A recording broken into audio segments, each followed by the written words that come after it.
Here's a law-based fact that if you can hear it, it will serve you in every conversation that you have with yourself in your deliberate creation forevermore. The more general you are when you approach a topic where you know you have clogged pipes, the better off you'll be.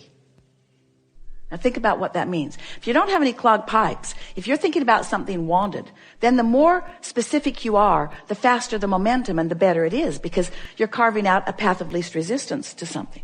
But when you're thinking about something unwanted and adding to what you do not want, then the less specific you are, the better off you'll be. Does that make sense to you? So, you start.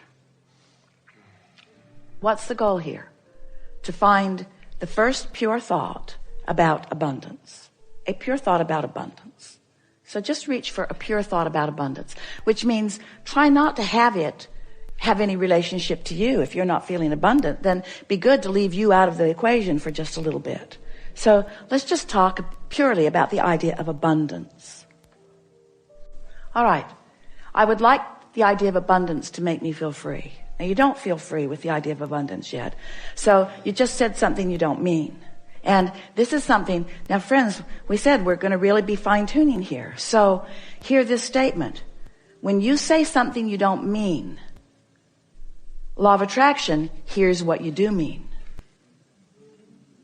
Ooh. So you poked at it with a stick and didn't get the results that you wanted. See what we're getting at? So let's, rather than talking about abundance and money, let's talk about abundance. Abundance of clarity, abundance of sunshine, abundance of ocean. Are those easier for you to feel abundance about? Definitely. All right. So with the idea of fewer clogged pipes and just more free-flowing thought, lots of sun abundance, isn't there? I never wake up and wonder, well, wait. Esther couldn't find the ocean for 3 days last week. So that statement was not exactly accurate.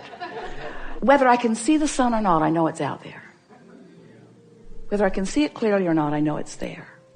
That statement feels pretty good, doesn't it? I know it's there. I really never worry about the sun not being there. There are aspects of well-being and abundance that I just take for granted. My belief is never challenged about it. I just know that there is abundance around me. Yeah. So I accept that from the unseen, abundance flows to me in this form. And so it is logical to me that from the unseen, that all nature of abundance will flow to me.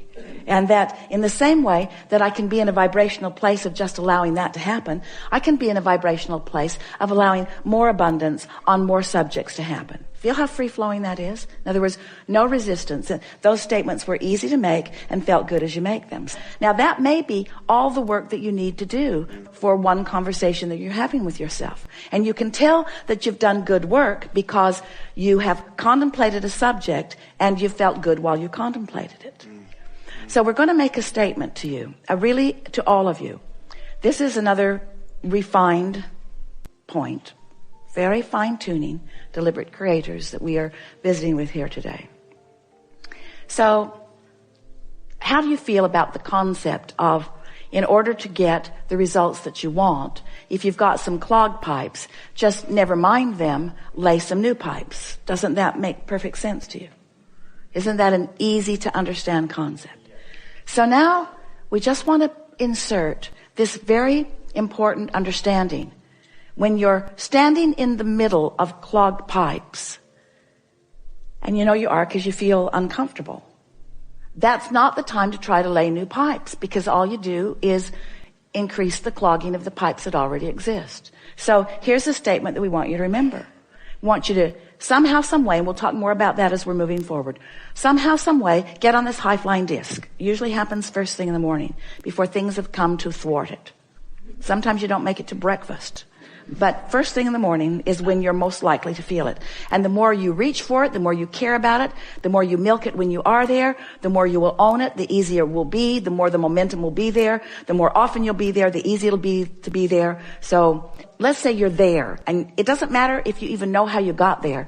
Esther was talking to a friend on the telephone the other day, and they got on the subject, and they were laughing so hard. They were laughing so hard that neither one of them could understand what the other one was saying. What? I can't understand you. What? I can't understand you. And so Esther has decided that she never needs to meditate again. She'll just remember that conversation, and she goes right to that high-flying disc. In other words, when you get hold of something that feels like that, just milk it and milk it and milk it and milk it and milk it, and use it for your reason for feeling the way that you're feeling. So here's the statement. We've been teasing you about it. It's time to deliver it to you. Do all of your laying of new pipes from your high-flying disc. All of them from your high-flying disc. So the other day, after laughing and laughing and laughing and laughing and laughing with this friend, Esther replayed that conversation over and over and over and over and over and over and over and over and over in her mind all day long. We'll tell you what they were laughing about. We warn you, you kind of had to be there. So they're talking about the same thing that you're asking about. They're reaching for high-flying thoughts. And Esther is saying, I've discovered that the more general I am, the easier it is to stay there. And so she was saying, I love words like clarity, and I love the feeling of invincibility. And I've got this pen that I pretend is my magic wand, and I'm just waving it around, and it feels like the entire universe is responding to what I'm asking for. And all I want to do is think about these things and talk about these things. Esther said, I'm afraid I'm becoming like a vibrational snob. Because I'm not willing to go to other less good feeling places.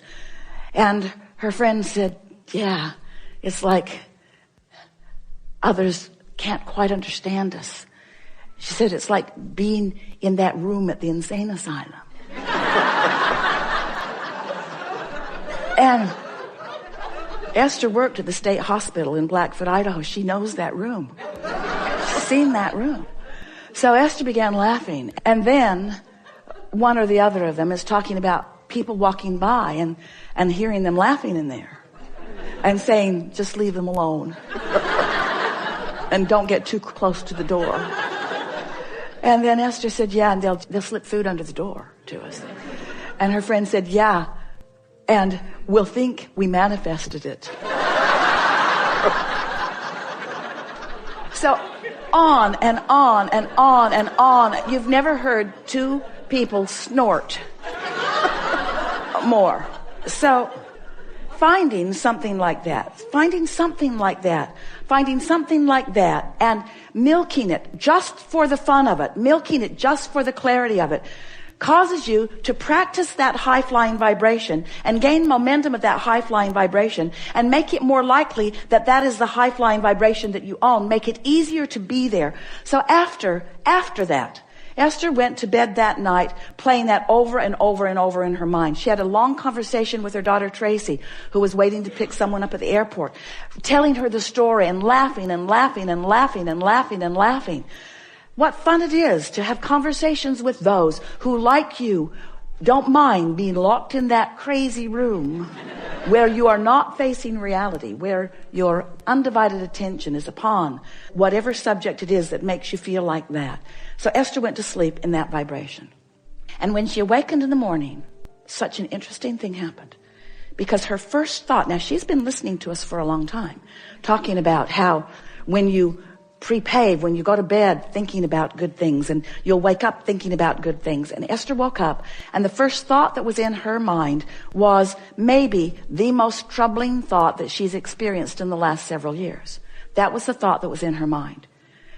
But she was so consciously aware of all of these concepts that we've been talking about that she said to herself right out loud, I've got 16 seconds to shake this thought.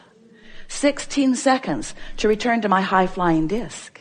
16 seconds to lay my new pipes about this subject. And then energy just flooded all through her as she realized that this was her high-flying disc. This was her chance to take a subject that had been troubling and approach it from her high-flying disc. And she left it in a place never to return to again. You see what we're getting at? This is the way that you find clarity. This is the way you find abundance. You wait until you're in that feeling of high-flying abundance, and then you can approach the subject that's a little more troubling if you want to, understanding that it's risky, but it's only 16 seconds of risky, right? You've got 16 seconds. You've got 16 seconds to let it go or to bring it into alignment. Our favorite story that fits right here. We've got to tell it to you now because it means everything. Sometimes it's like you say to us, Abraham, I've jumped out of an airplane and I have no parachute. What do you suggest that I now do? And we say, hang on, it'll be over in a little while. Because there is a momentum that is happening that there's not any action that you're going to be able to offer that's going to make any difference. You understand that? So what we're saying to you is don't struggle, don't fret, don't effort, just crash and burn. It's all right. Because tomorrow you can get up and get on the high-flying disc. Tomorrow you can get up and get on the high-flying disc. Tomorrow you can get up and get on the high-flying disc. Tomorrow you can get up and get on the high-flying disc. And after a few days of tomorrow getting up and getting on the high-flying disc, one day Esther said to us, Abraham, I refuse to accept that I have to wait until tomorrow to get on the high-flying disc. I have tools that you've given me. I can get back up there anytime that I choose to get back up there. So what are we talking about? We're talking about your conscious awareness of your vibrational output. Yes? We're talking about your conscious awareness that you are vibrational beings. Yes? We're talking about your awareness that you can choose the vibration of your being in this moment, but that it takes a little practice. Yes? And some subjects have enough momentum going that it's going to take getting up tomorrow and getting up tomorrow and getting up tomorrow and getting up tomorrow and getting up tomorrow and getting up tomorrow and getting up tomorrow and getting up tomorrow. This could take a while. Getting up tomorrow and getting up tomorrow and getting up tomorrow. But if you get up on enough tomorrows and you reach for that high-flying disc and find it, then what happens next will be vivid evidence of how you're doing with your high-flying disc. We so want you to understand that in this day, evidence of what disc you're on is going to be all around you. Esther said the other day, the people around me are making me believe that I might be on the ornery disc. She resented them, but she had to accept she had rendezvoused there with them. You pick the disc and you'll rendezvous with others who have picked the disc, you see. And sometimes if you don't realize that you're on it till you're on it, there's enough momentum going that it's hard to get off of it. But that's the work. So here's the rule of thumb that we would follow if we were standing in your physical shoes. The better we feel, the more we would milk it. The worse we feel, the more we would try to ignore it. That's what Jesus meant when he said, turn the other cheek. Choose your vibration and give it your undivided attention if it feels good. And give it as little attention as you can if it doesn't feel good. So Esther was thinking the other day about the words that we used, and she could feel the poignancy with which we were talking about those clogged pipes in her pond and how they were clogged from neglect. And Esther got this visual image of pipes that she's laid to all kinds of things, wanted and unwanted. And she's got open pipes to unwanted things and open pipes to wanted things. And what keeps them open? Attention to them. Attention to them keeps them open. She's keeping the path of least resistance open to wanted and unwanted things, yes? But if she neglects them, they just clog up from neglect. So it's a new, even better application of this clogged pipe analogy. What paths of least resistance are you carving open every day? I hate that guy. I've always hated that guy. That guy is such a pain. The guy dogs me. I think he stalks me. He's everywhere I go. I don't like that guy. That person at work is everywhere I go, always in my face. Who's keeping the pipes open? That's what we want to ask you. You are. You're always the one who's keeping the pipes open. So if you look around any environment, whether it's the environment of your memory, whether it's the environment of your work, whether it's the environment of your family, whether it's the environment of the people that you are moving through the freeways with, whatever environment that you're moving around in, you are the one who's keeping the pathways open. You're the one that gets to decide. So be more specific if it's a pathway you want open, and be more general if it's one that you would like to just sort of stop. The more general you are, the less momentum there will be. Helpful? Really good.